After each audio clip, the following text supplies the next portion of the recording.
So I'm Mitch Abidor. I'm 73 years old. I live in Brooklyn. I was born in Brooklyn. And in fact, I still live in the same zip code that I grew up in. So my life is a pretty sad one.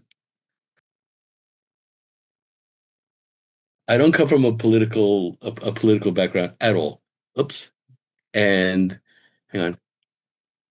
And uh and but I was but I discovered politics for real. The last thing attachment to politics happened in 1968 with the events in Paris, which because of like the time difference and also the fact that like a typical American home of the period, the TV was always on. Before I would leave for school in the morning, at that point I would have been like a junior or senior in high school. There I would see with the previous night's activities in Paris, and I was like completely swept away by it. And so and it was around the time of the Vietnam War and all the obvious stuff, the Panthers, Vietnam War. And so I naturally drifted into the left, you know. Also, I'm a natural contrarian, so growing up in a nice, quiet, middle-class Jewish home in a morally, politically, socially dead end of Brooklyn, there was like no other way for me to go. So that was where my politics began. And even though I've like wandered around in like the exact direction I was going to go in, that was where so it was always going to be, well, at start anyway, the inspiration was barricades. I had it because there I am, a teenager, and there's like a real revolution going on in like a real country that I can identify with, insofar as a 16-year-old could identify with anything. So that was, my background. And now, nothing in my life, though, I spent 40 years working as a hospital administrator. That's after studying film as an undergraduate, which prepared me for a career as a hospital administrator. And so there's basically where I come from. My political history is that, like early on, because I had no model and because there was so much going on, on Monday I would be a Trotskyist, on Tuesday I'd be a Maoist, Wednesday I was an anarchist. I was all over the place, but it was always like way the hell off to the left, no matter what. But an important moment and that taught me a very important lesson. Like when I grew up in the 60s and I never smoked pot ever. And I'm the one who lived it through the 60s. And it's because I was convinced the revolution was next Thursday, if it wasn't the day after tomorrow. So I had to be awake and alert at all times. So even though I joined SDS in college and everything, and everybody was out smoking dope, not me. I was reading Lenin's collected works. Uh, but it was like I said, my politics were all over the place. But I was really serious about this stuff, like really serious. And so, like, I didn't just oppose the Vietnam War, I wanted the Vietnamese to win. And I'm really proud of that stance, that I never varied from it and still defend it and still write about it because I'm so proud of that brief moment in my life where I was a decent human being. But, uh, but what I discovered very early on, because I went to a community college in the East End of Brooklyn, and even there, it was like there was demonstrations, occupations. So during the invasion of Cambodia, and then the shootings at Kent State, we of course even that we occupied the school, the president's office, all that foolishness.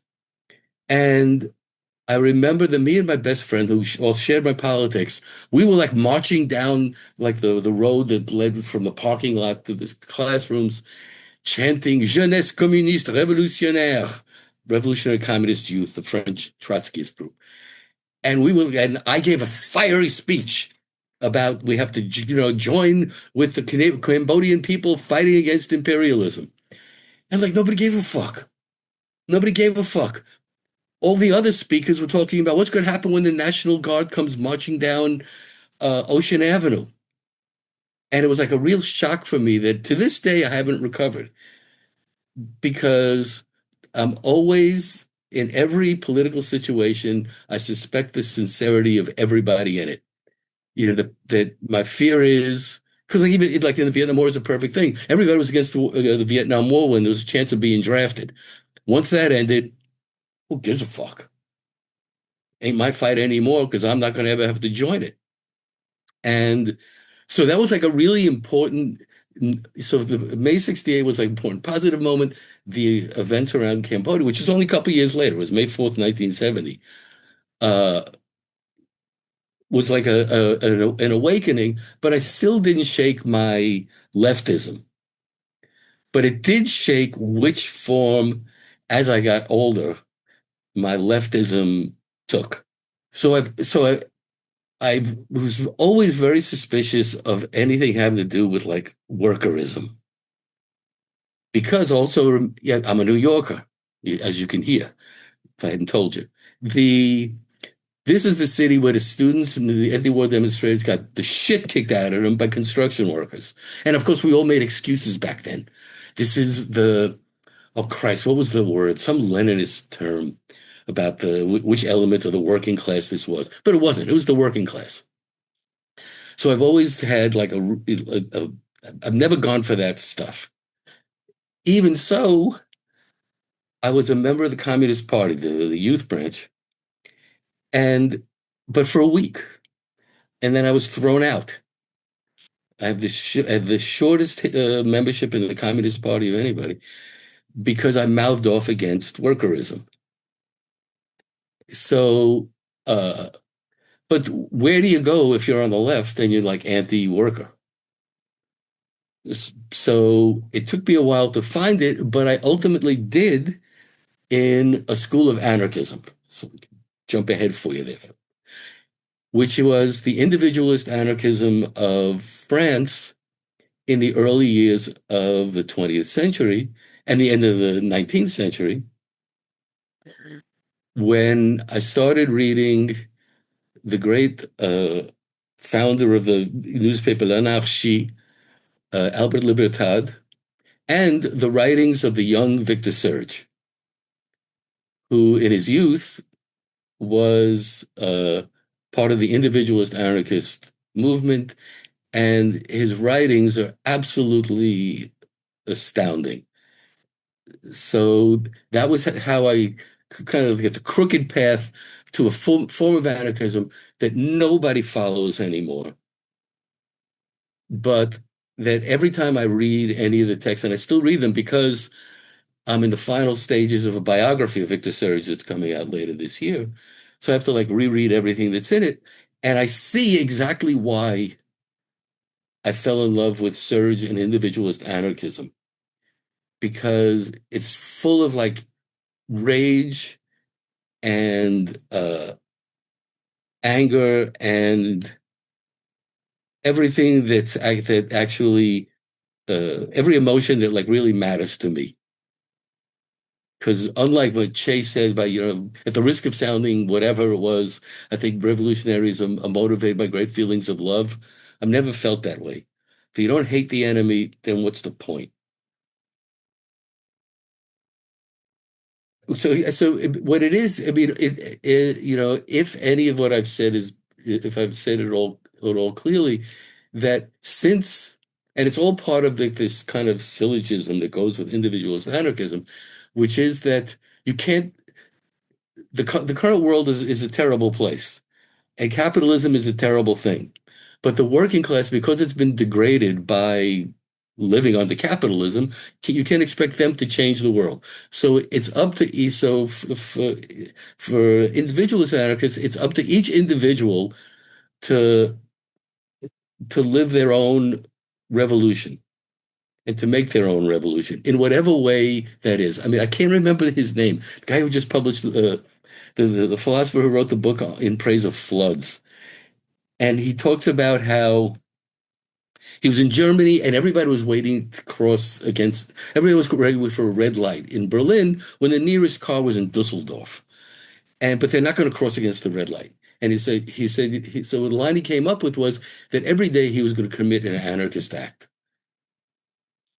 And I try to live it that way, that uh, that what matters to me is that in every case, I take a line that I would hope that everybody, it's kind of like a Kantian anarchism. If everybody acted like me, we would live in the perfect world, which makes it kind of the opposite of you, just when you're saying, Philip, about the way people think of anarchism. So it's little things. And I was thinking about what we were going to discuss today when I was uh, at the beach yesterday, that I don't double park because I'm an anarchist. Because if I double park, then I'm hindering somebody else. And that nobody should oblige me. I don't have laws don't have to tell me how to do the right thing. I know how to do the right thing.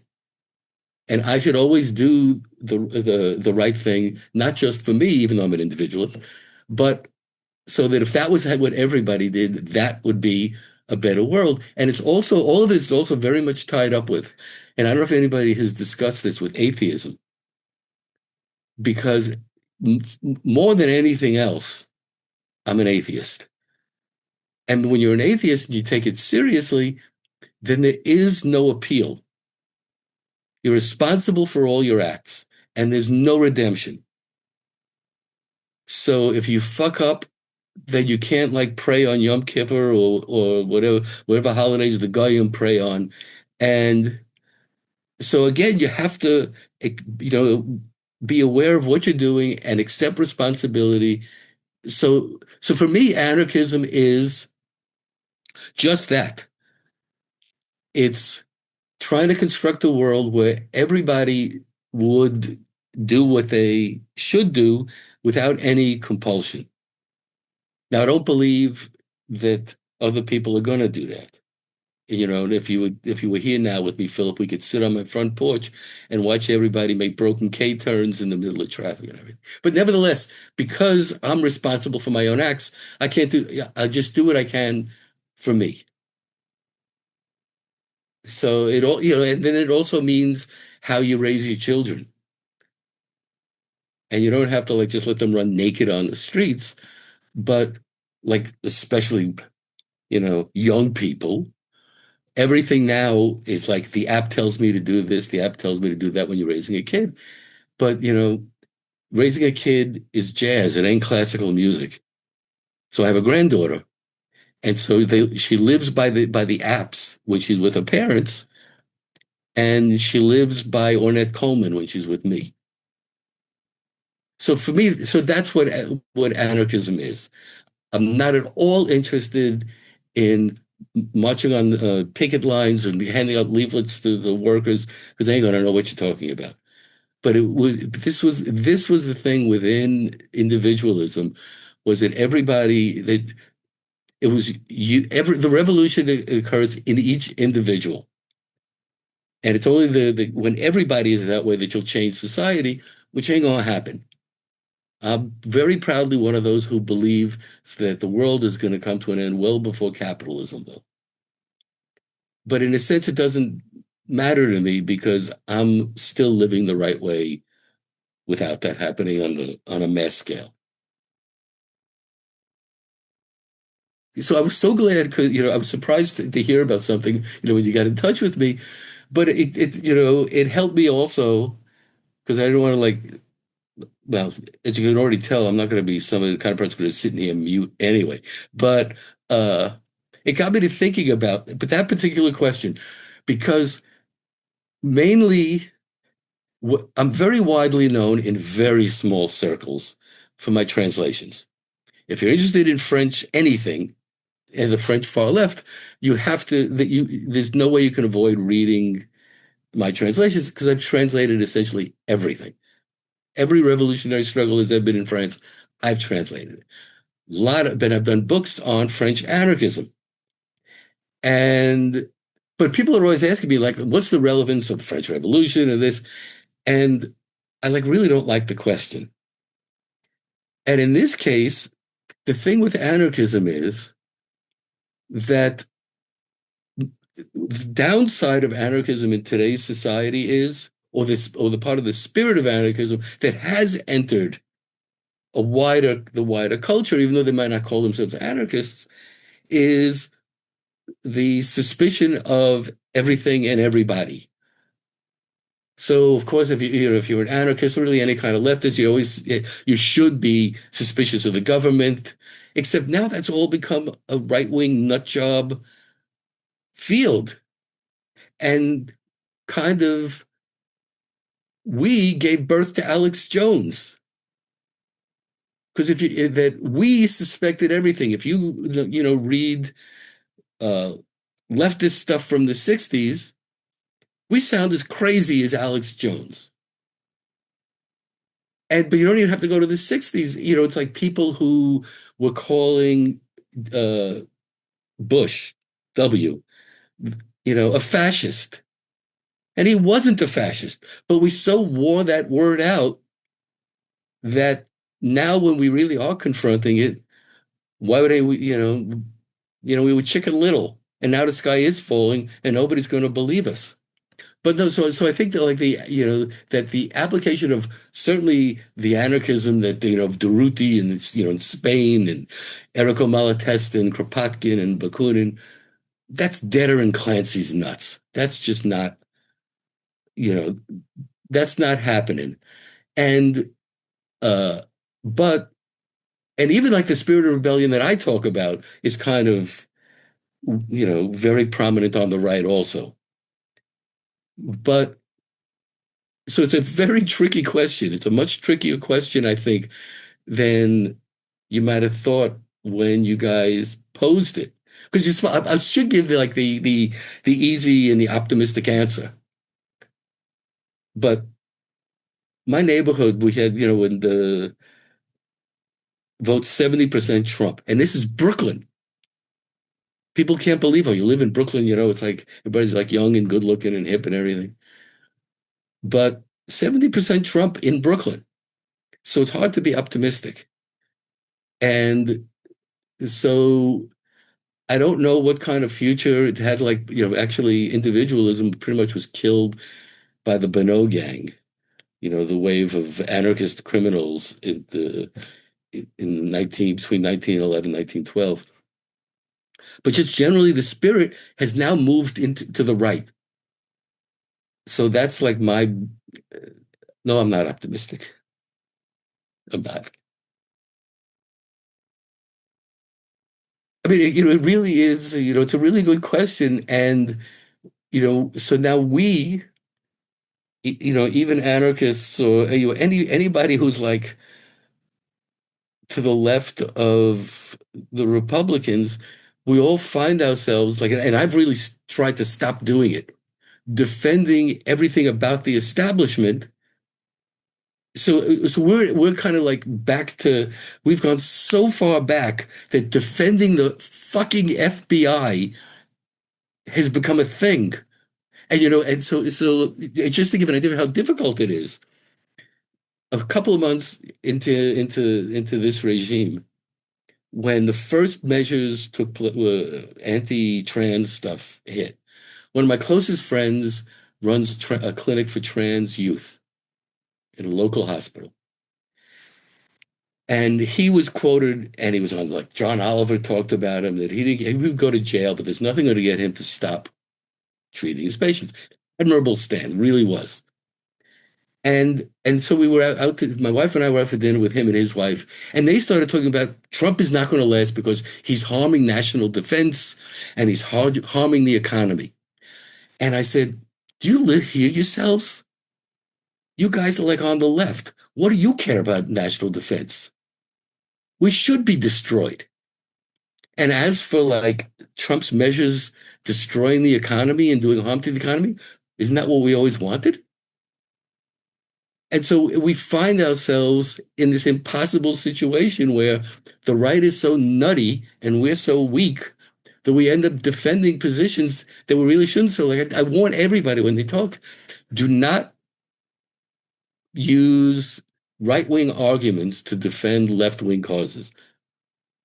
Except that's where we are. So like for the immediate future until one of my heroes on French anarchist left was a guy named Auguste Vaillant, 1890, 1891, during the age of bomb throwing. He threw a bomb into the Chamber of Deputies in France. Sadly, he killed no one, and he ended up getting guillotined anyway. But it's one of my more obscure references. Where is Auguste Vaillant now that we need him? I'm glad that I'm old, so I'll be dead soon. And I feel bad for you, Philip, because you ain't.